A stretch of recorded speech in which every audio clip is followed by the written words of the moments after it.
Hey, what's up guys? In this video, I'm going to show you how to remove the rear door panel on a 2013 four-door Honda Accord. Start off by taking a small flathead screwdriver and pry down in the little groove in the top of this cap.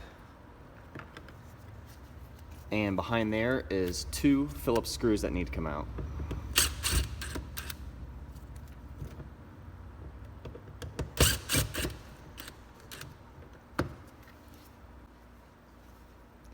Next, take your skinny plastic pry tool from your pry tool set, and starting in the front, you want to get under the window control unit and then just pry up on it.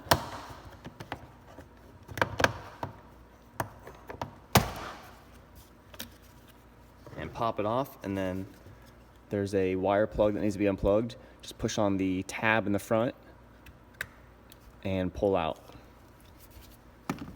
And then there's 1 Phillips screw underneath here that needs to come out.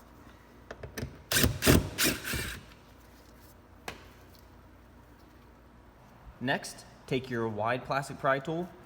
You can get sets of these off Amazon for pretty cheap. I'll put a link in the description below where you can get these.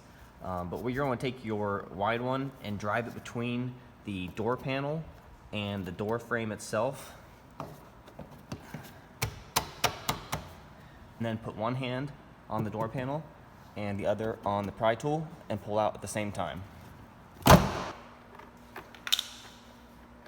And then once the door is loose, all that's left is this upper edge of the door panel is hanging onto the door. So we're just going to want to lift up on the door panel.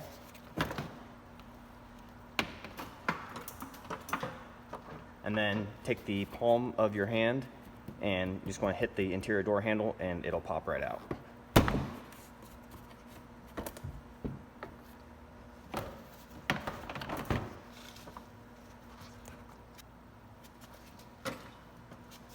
And that's it, guys. Door panel's off. Thanks for watching.